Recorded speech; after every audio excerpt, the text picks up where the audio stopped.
आवाज नहीं करना है। आवाज नहीं करना है।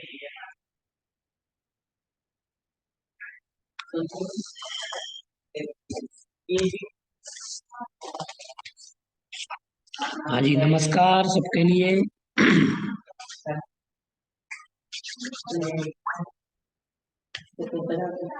जय जगदीश जी। जी जय जिनेन्द्र। आज हमें प्राकृत के अंतर्गत जो शिलालेखों की प्राकृत है, उस प्राकृत के विषय में हमें जानना है। और पश्चिम और उत्तर में जो प्राकृत है, उस प्राकृत के विषय में। ये साउंड बंद कीजिए अपना। ममता जी, चलिए।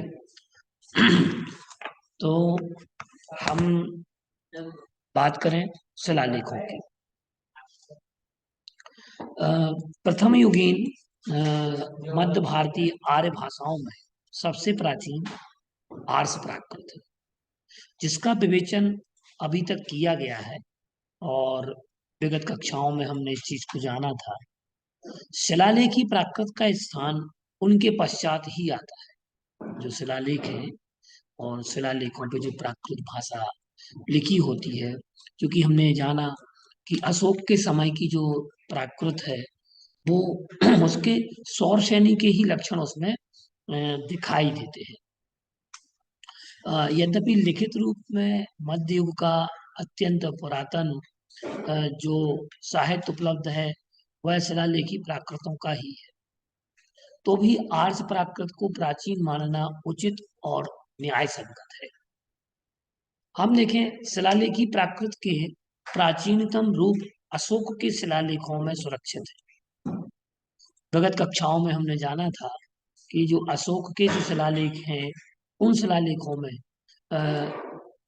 सौरसैनी के और कुछ अर्धमागधी भाषा के भी हमें शिलालेख मिलते हैं। हम देखते हैं इन शिलालेखों की दो लिपियां रही हैं। एक तो ब्राह्मी लिपि और एक खरोष्टी लिपि। तो खरोष्टी लिपि में शाहबाज गढ़ी और मनसेरा के शिलालेख मिलते हैं। जो कौन सी लिपि बताई मैंने आपको? खरोष्टी लिपि। तो खरोष्टी लिपि जो है, उस खरोष्टी लिपि में हम अगर देखें तो जो शिलालेख हैं साहबाज गढ़ी,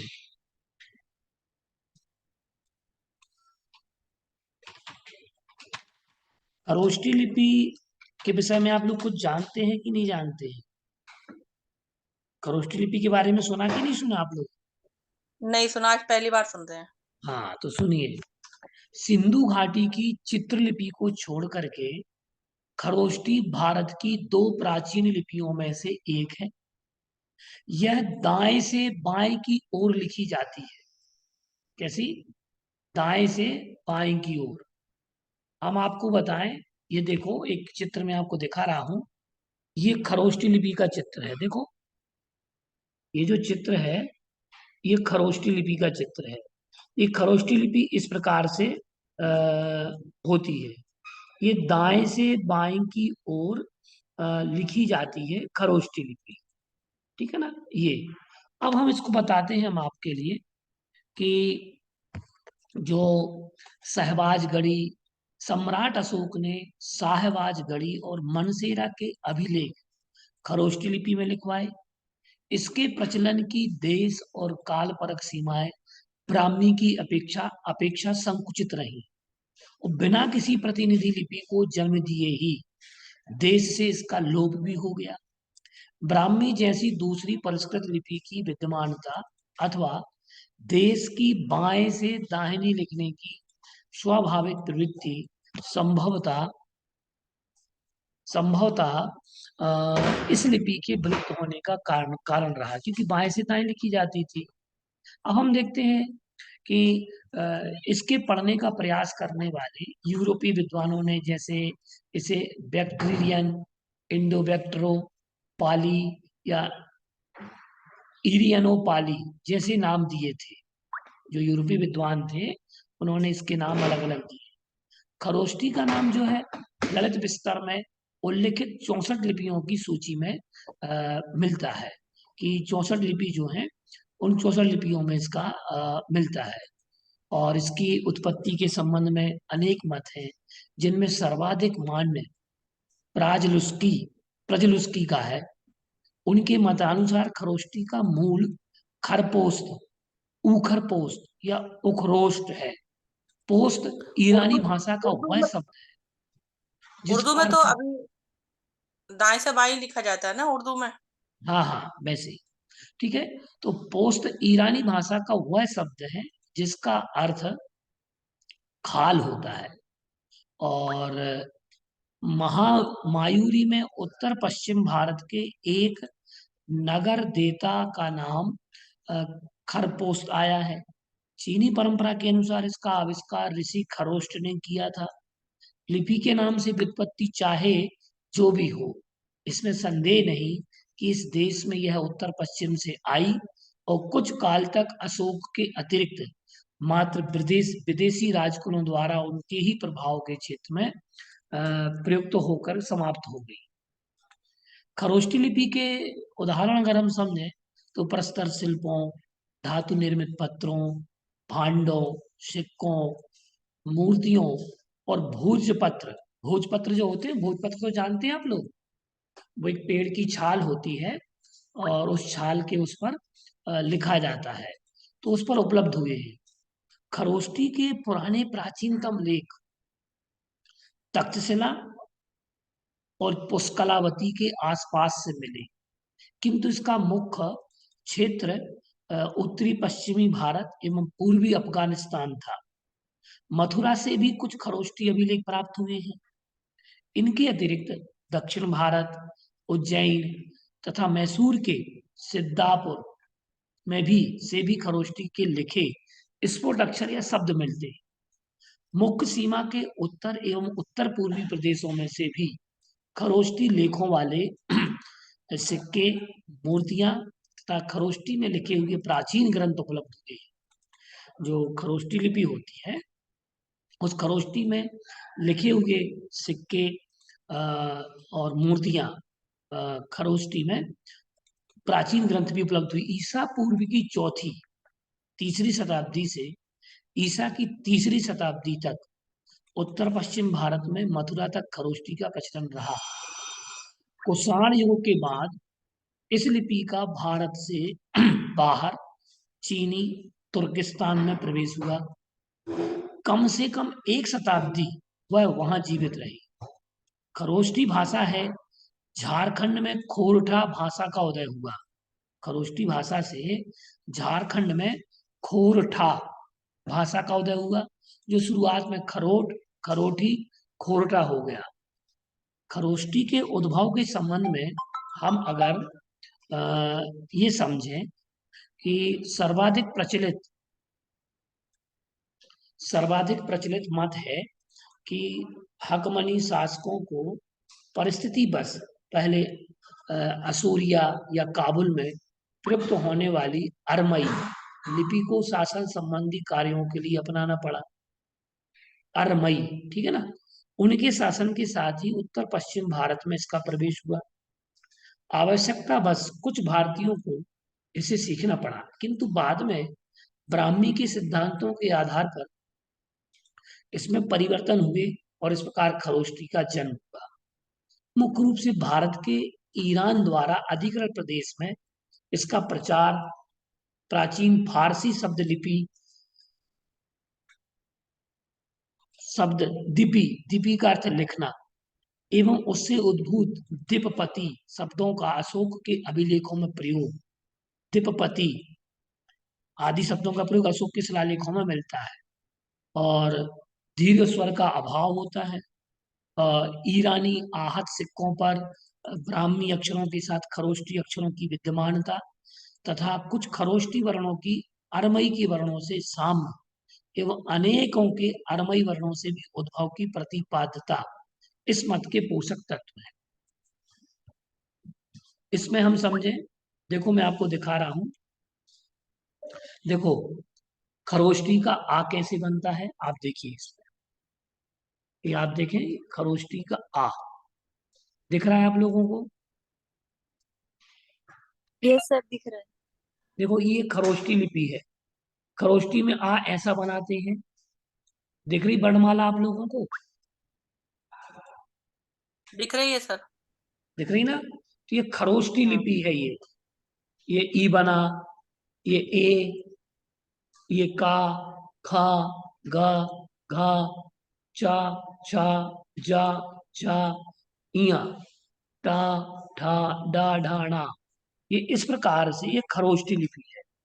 तो ये खरोष्टी लिपि में हम आपको इसकी कुछ विशेषताएं भी हम आपको बताते हैं, क्योंकि चूंकि शिलालेख की प्राकृत चल रही है, उसमें खरोष्टी का विषय आने के कारण हम आपको खरोष्टी लिपि की विशेषताओं से अवगत करा रहे हैं, ताकि आप उस लिपि को भी समझें, जानें। तो इसके प्रत्येक व्यंजन में आ की विद्यमानता हर उसमें आ रहेगा। दीर्घ स्वरों एवं स्वर मात्राओं का अभाव होता है। अन्य स्वर मात्राओं का ऋजु दंडों द्वारा व्यक्तीकरण, छोटे छोटे से दंड होते हैं ना, जो ये बने हुए हैं, देखिए ये मात्राएं बनी हुई है ना, ये इनके द्वारा इसमें देखो ये इनमें आ वगैरह इससे दिखता है। तो ये मेरुदंड है उसके, ऋजुदंड बोलते हैं जिनको। तो उनके द्वारा व्यक्तीकरण, व्यंजनों के पूर्व पंचम वर्णों के लिए सवत्र अनुस्वार का प्रयोग, संयुक्त अक्षरों की अल्पता खरोष्टी लिपि की कुछ विशेषताएं हैं। इसकी विशेषताओं एवं वर्णों को घसीट स्वरूप से सिद्ध होता है कि यह लिपिकों, व्यापारियों आदि की लिपि थी।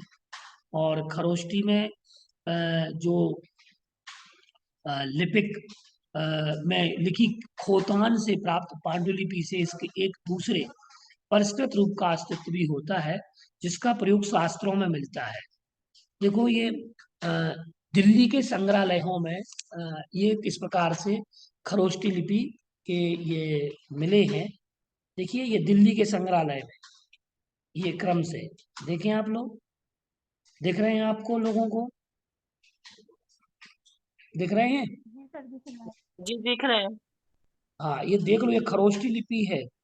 ये आप लोगों को अगर आप लोग लिखना चाहें, पढ़ना चाहें तो इन चीजों को पढ़ सकते हैं, ठीक है ना?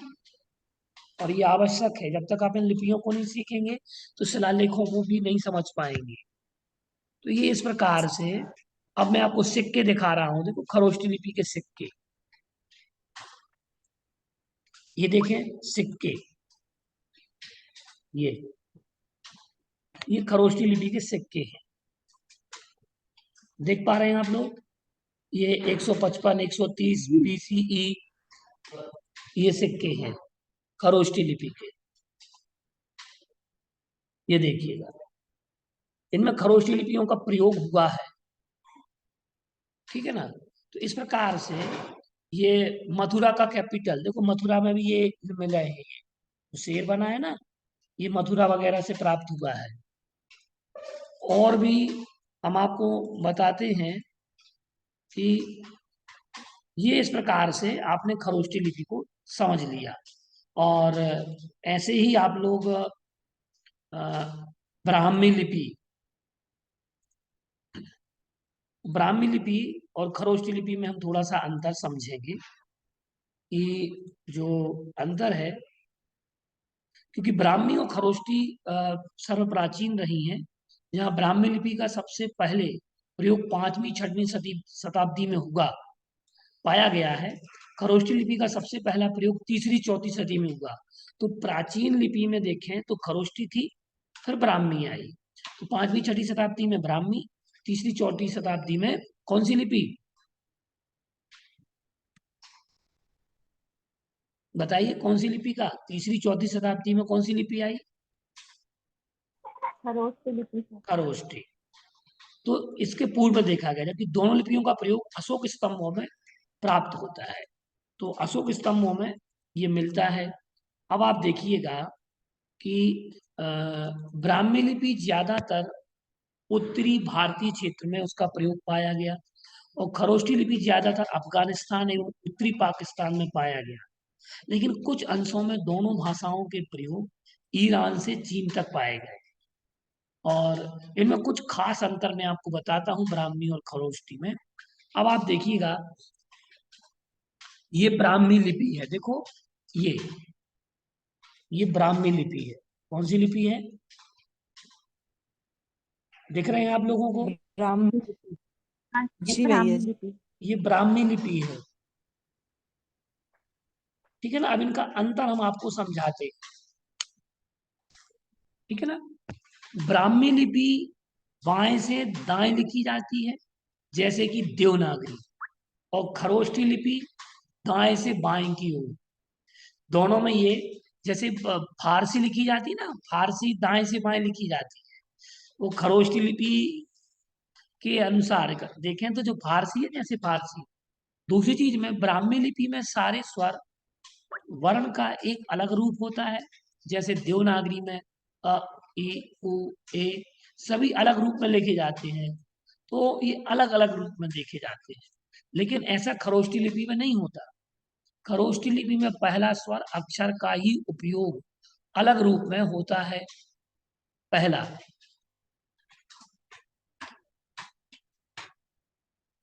अब इसमें देखो, अब आपको बताएं, ऊपर की ब्राह्मी लिपि है, और ये नीचे वाली जो दिख रहे हैं ना आप, ये खरोष्ठी लिपि है, ठीक है।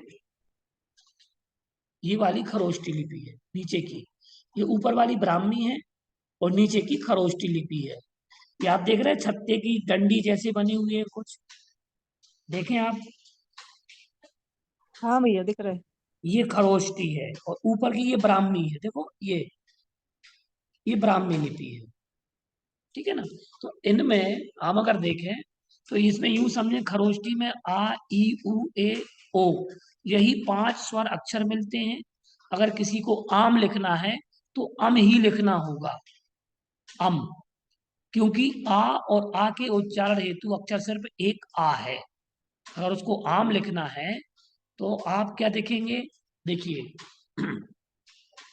ये बनाएगा, क्या बनाएगा, देखो ये वाला, ये जो ए है ना, ये उसको 2 बार बनाना पड़ेगा, ठीक है। ये आम, अगर आम लिखना है तो ये 2 बार बनेगा।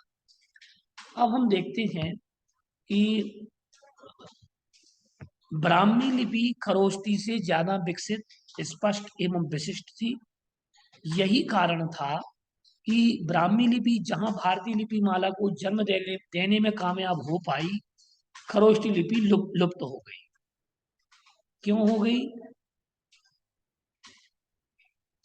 देखिए अब हम आपको अंतर दिखाते हैं इसका। अ, देखें, ये शब्द देखिएगा आप, ये ये देखो, इसमें खरोष्ठी लिपि का प्रयोग किया गया, नीचे ब्राह्मी का प्रयोग किया गया, क्रम से, ठीक है। का ऐसा बनता है, खा ऐसा बनता है, गा इस प्रकार से त्रिकोण वाला बन जाता है, घा में घुंडी घुमा देते हैं, और एक टाइप एक साइड में लगा देते हैं।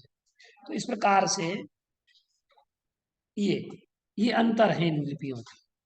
और इसके बाद हम देखते हैं कि गुप्त लिपि कैसे आई। तो मूलतः ये 2 लिपियां ही भारत में प्राचीन थी, ये हमने आपको बताया। अब हम देखते हैं, मुख्य बात हम कर ले शिलालेख की प्राकृत की। अब दोनों लिपियां समझ में आ गई आपको, अंतर समझ में आ गया, देखनी है लिपियों को, देखा कि नहीं देखा? सर, देखा। लिपियों के लुप्त होने का क्या कारण होता है? देखो, लिपियां जो खरोष्टी इसलिए लुप्त हो गई क्योंकि वो प्रचलन में नहीं आ पाई।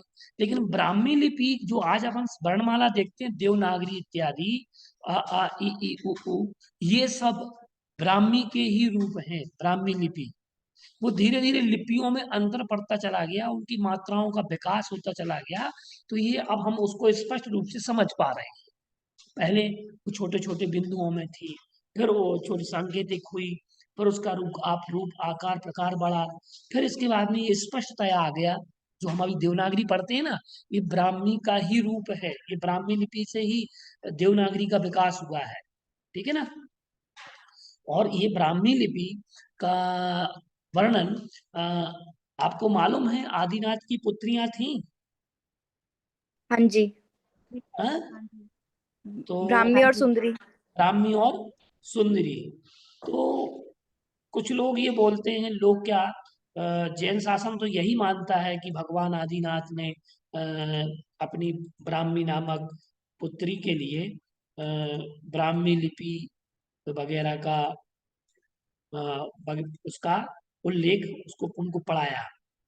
क्योंकि मुख्य रूप से देखें, क्योंकि भारतीय उपमहाद्वीप में प्राचीन ब्राह्मी लिपि पर आधारित बाएं से दाएं लिखा जाता था। यह प्राचीन भारत में पहले से चौथी शताब्दी तक विकसित की गई, पर धीरे धीरे उसने देवनागरी का रूप ले लिया। इसने ब्राह्मी लिपि ने, वही ब्राह्मी लिपि आज भी चल रही है।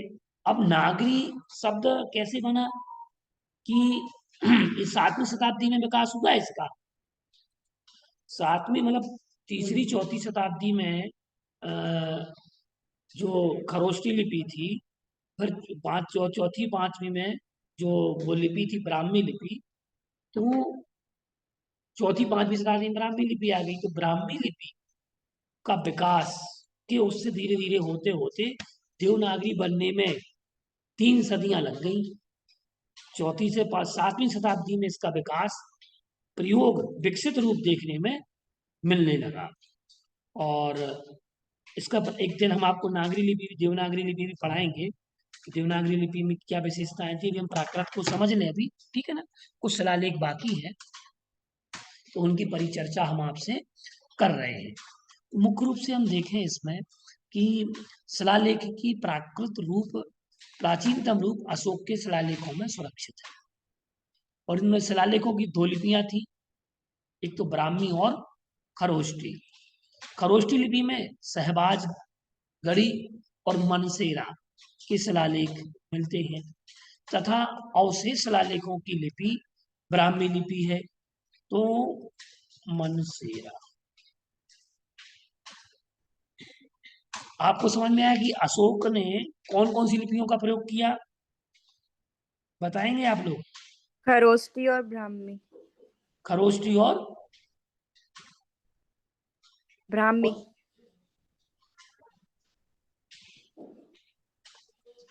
खरोष्टी और ब्राह्मी।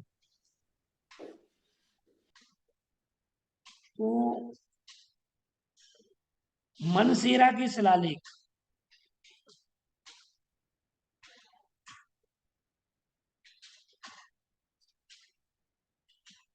तो सहबाज गढ़ी जो है, तो सहबाज गढ़ी के जो शिलालेख हैं ये आपको मिलेंगे, या कि जैसे पाकिस्तान के उत्तरी भाग में खैबर पख्तूनख्वा नखवा प्रांत के मर्दान जिले में स्थित एक गांव व पुरातत्व स्थल है।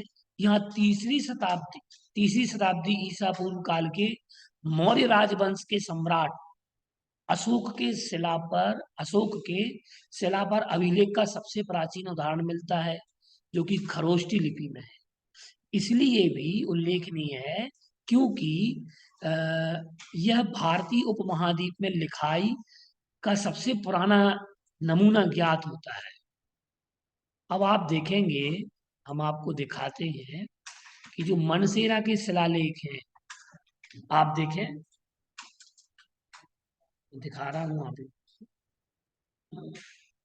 ये मनसेरा है, ठीक है ना, मनसेरा का शिलालेख, मानसेरा, मानसेरा का जो शिलालेख है, ये मानसेरा का शिलालेख आप देख पा रहे हैं इसमें, ये पाकिस्तान वाले एरिया में है। और ये शिलालेख उस पर लिखा हुआ है। और इस शिलालेख को आप थोड़ा देखिएगा पास से, ये देखें, ये शिलालेख मानसेरा का है। तो इस मानसेरा के शिलालेख में अगर हम बात विशेषता करते हैं, और भी शिलालेख हैं जो मानसेरा के हैं।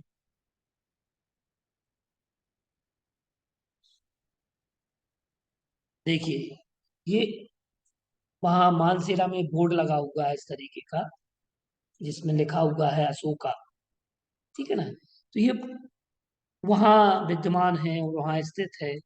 और उसके साथ साथ हम अगर देखें तो वहाँ जो अशोक की शिलालेख है उसमें लिखा है कि मौर्य सम्राट अशोक ने समाज और जीव हिंसा का निषेध किया है, किंतु यह निषेध प्रत्यक्ष रूप से ना करके उसने अपनी पाकशाला में की जाने वाली जीव हिंसा के निषेध के रूप में व्यक्त किया है। उसमें लिखा है कि देवानम प्रियम का शब्दार्थ देवता का प्यारा कौन था? अशोक। यह ईसा पूर्व के काल में महाराजाओं की आदर सूचक, देखो उस समय की हम आपको शहबाजगढ़ी का शिलालेख दिखा रहे हैं, शहबाजगढ़ी का शिलालेख आप उसको देखें, ये है देखो, इसमें लिखा अयम धर्म दीपी, देखो दीपी शब्द आया ना, देखो इसमें देखो, अयम धर्म दीपी देवानम प्रियम प्रियस लिखा है। हाँ जी। ये कहाँ जी का शिलालेख है? साहबाजगढ़ी का, अशोक का। तो अशोक का जो शिलालेख है ये साहबाजगढ़ी का शिलालेख है।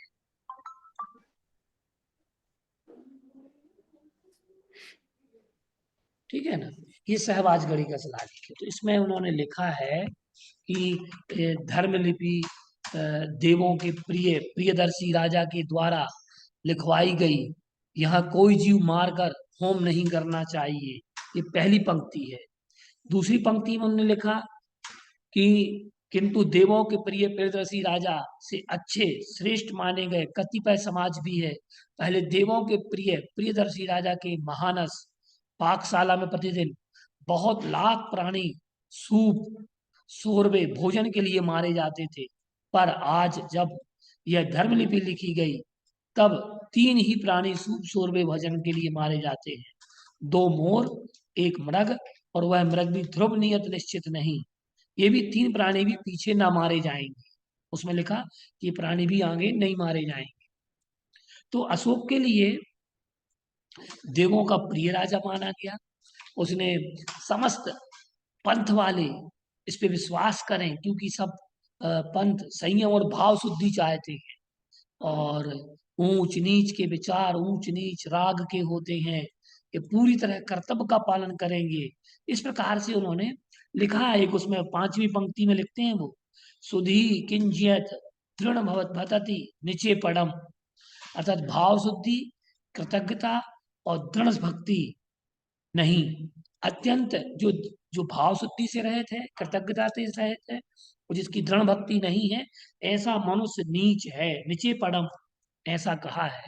तो ये इस प्रकार से ये शिलालेख कहाँ के मिले हमें? अशोक का शिलालेख है ये। इसके बाद हम देखते हैं कि सहबाजगढ़ी और मानसेरा, इसके बाद इनके अवशेष लिपि ब्राह्मी के हैं। अशोक के शिलालेख अनुमानतः 30 है, जिनका विवरण हम आपको क्रम से बताते हैं कि अशोक के शिलालेख कहाँ कहाँ पर है। तो चतुर्दश धर्म अभिलेख सहबाजगढ़ी का पेशावर जिला में है, मानसेरा हजारा जिला में है, गिरनार जूनागढ़ में है, सोपारा थाना जिला में है, और कालसी देहरादून में है, और धौली जो धौली है वह धौली पुरी जिला में है, और जोगड़ जो है जोगड़ जो गंजाम जिले में है, कहाँ पे है? गंजाम जिले में। तो और इरागुड़ी निजाम रियासत, अकाउंट से करवा लो, नहीं हम 3 में नहीं 5 में, 3 और बची थी, प्लीज बात 5 बोल रहे दिखवा दो। तो निजाम रियासत और स्थानों में प्राप्त हुए हैं अशोक के शिलालेख। 7 स्तंभ आलेख जो हैं ये टोपरा दिल्ली में है, मेरठ में मेरठ दिल्ली मेरठ में है, कौसाम्बी जो कि इलाहाबाद, रामपुरवा, लोरिया अर्राज, लोरिया नंदनगढ़ और स्थान में उत्कीर्णित है। और इसमें अंतिम 3 स्थान बिहार के चंपारण जो है, बिहार में चंपारण जिला है, उस जिले में अशोक का शिलालेख स्थित है। इसके अलावा हम देखते हैं बब्रू शिलालेख, जो अशोक का बब्रू शिलालेख है, ये बब्रू शिलालेख। इसके बाद 2 लघु शिलालेख भी हैं, जिनमें नंबर 1 शिलालेख पर सिद्धपुर है, जटिंग रामेश्वर में है, और ब्रह्मगिरी में और जबलपुर मध्य प्रदेश में भी एक शिलालेख प्राप्त होता है अशोक का। तो जबलपुर में कहाँ, रूपनाथ में, जबलपुर के पास में रूपनाथ है। तो रूपनाथ में वो शिलालेख एक उनका मिलता है। एक सहसराम में है, सहसराम जो कि साहबाबाद है, बैराट, जयपुर के पास में बैराट है, वहां पर भी एक शिलालेख मिलता है। मारकी, जिसको हम गबी मठ बोलते हैं, पलकी गुड्डू और इरागुड़ी में पाया जाता है। पर नंबर 2 में सिद्धपुर का जटिन, रामेश्वर और ब्रह्मगिरी में ही पाया गया है। ये तीनों स्थान मैसूर के चीतल दुर्ग में है। एक चीतल दुर्ग है वहां पर मैसूर में, तो वहां मैसूर के चीतल दुर्ग में अशोक सम्राट ने इस शिलालेख उत्कीर्णित करवाए। फिर हम देखते हैं 2 कलिंग अभिलेख भी इनके प्राप्त होते हैं, जो कि धौली और जौगढ़ में प्राप्त होता है। अशोक के जो शिलालेख हैं, एक तो धौली में मिलता है और जौगढ़। तो धौली और जौगढ़ में ये मिलते हैं। तो धौली के शिलालेख जो हैं, क्योंकि उनकी भाषा भी कौन सी लिपि में है बताइए, कौन सी लिपि है अशोक की? ब्राह्मी लिपि। हाँ? ब्राह्मी। तो इसमें कलिंग में, कलिंग का जो शिलालेख मिला, तो कलिंग के शिलालेख में और कलिंग में जो धौली और जौगढ़ का शिलालेख है, तो वहां पर हम देखते हैं कि क्योंकि कलिंग में भी इसका शासन रहा है अशोक का, और वहां धौली में एक स्तूप भी है। अगर आप जाएं कहीं पर, तो धौली, क्योंकि मैं वहां गया हूँ धौली में, और धौली में शिलालेख हमने देखा है उनका। तो अगर आप लोगों को जाना हो, तो ये बौद्ध प्रतिमा है एक वहां पर, मैं आपको उसका चित्र दिखा देता हूँ धौली का। और अशोक का वहीं गुरुकुल भी चलता है धौली में। और बौद्ध बौद्ध बुद्धिज्म का सबसे अधिक प्रभाव धौली में मिलता है। तो धौली का चित्र आप लोग देखिएगा, ये है धौली। हाँ, धौली में यहाँ ये पद्मासन बुद्ध बैठे हैं पूरब दिशा में। दक्षिण, इसी की दक्षिण दिशा में लेटे हुए बुद्ध भी है, जहाँ पर सम्राट उससे शिक्षाएं प्राप्त कर रहे हैं अथवा उनकी सेवा कर रहे हैं, ये धौली का है। वहाँ धौली में भी बहुत अच्छे शिलालेख मिलते हैं, और वहाँ स्तूप है ये, वहाँ एक गुरुकुल भी चलता है। ये कलिंग प्रांत में आता है, उड़ीसा के पास, भुवनेश्वर से बामुश्किल जब अपन सूर्य मंदिर की ओर बढ़ते हैं, कोणार्क की ओर बढ़ते हैं, तो वहां रास्ते में ये धौली पड़ता है, ठीक है ना। और एक टो तराई अभिलेख, ये रुम्मनदेई और निगलिम में है। 3 लघु स्तंभ लेख हैं। सांची मध्य प्रदेश, जो स्तंभ लेखों में, लघु स्तंभ लेखों में आते हैं, वो सांची में आते हैं। मध्य प्रदेश, जो मध्य प्रदेश के अंतर्गत सांची, विदिशा से बामुश्किल है 20-22 किलोमीटर की दूरी पर सांची स्थित है। वहां भी एक स्तूप बना हुआ है, वहां पर भी शिलालेख डले हुए। कौशाम्बी और सारनाथ, यहाँ पर भी शिलालेख मिलते हैं। 3 गुहालेख मिलते हैं गुफाओं में, जो कि दरिग्रह के 3 अभिलेख हैं, ठीक है ना। तो उपर्युक्त जो हमने शिलालेख आपको बताए, इन शिलालेखों में केवल ईसा पूर्व 3री सदी का प्राकृत भाषा का रूप ही सुरक्षित नहीं, अपितु इनमें तात्कालीन भाषा के प्रादेशिक भेद भी प्राप्त होते हैं। मध्यकालीन भारतीय आर्य भाषा का अध्ययन करने के लिए अशोक के शिलालेखों का अत्यधिक महत्व है। इनमें भाषाओं का विकास क्रम जानने के लिए प्रचुर सामग्री वर्तमान है, अर्थात प्राप्त होती है। और हम इसको देखें, अशोक के शिलालेखों में 4 वैभाषिक प्रवृत्तियां परिलक्षित होती हैं, जिनमें पश्चिमोत्तरी प्राकृत, पश्चिम और दक्षिण पश्चिम प्राकृत, पश्चिमी, दक्षिण पश्चिमी, पश्चिमोत्तरी से अर्थात ईशान कोण में, जो भारत देश की ईशान वाली साइड है, उस पर ये शिलालेख पाए जाते हैं। दक्षिण पश्चिमी, इसको बोलते हैं नैऋत्य कोण। तो नैऋत्य कोण में भारत की जो नक्शा में है, उसमें नैऋत्य कोण में जो जो देश प्रदेश हैं, वहां वैसी कौन कौन सी प्राकृत चलती थी, उस प्राकृत का उल्लेख इसमें मिलता है। मध्यवर्ती प्राकृत जो मध्य प्रांत में चला करती थी वो प्राकृत, और पूर्वी प्राकृत। तो इस प्रकार से अशोक के शिलालेखों में आपको पूर्वी प्राकृत मिलती है, तो वहीं पश्चिमी प्राकृत मिलती है, दक्षिणी प्राकृत मिलती है, और तो वहीं उत्तरी मिलती है। तो चारों दिशाओं में अशोक के शिलालेखों में चारों दिशाओं से संबंधित भाषाओं का उसमें जो वैभाषिक प्रवृत्तियां हैं उन प्रवृत्तियों को आपको उसके दर्शन मिलते हैं। तो इस प्रकार से हमने आज ब्राह्मी लिपि को जाना, खरोष्टी लिपि को जाना, और अशोक के शिलालेखों को भी हमने समझा कि अशोक के शिलालेखों में किस प्रकार का उल्लेख मिलता है। फिर से हम आपको समझाते हैं कि जो मध्य भारतीय आर्य भाषाओं में सबसे प्राचीन भाषा आर्ष प्राकृत है, और जिसका विवेचन अपन कर चुके हैं, पहले पढ़ चुके हैं।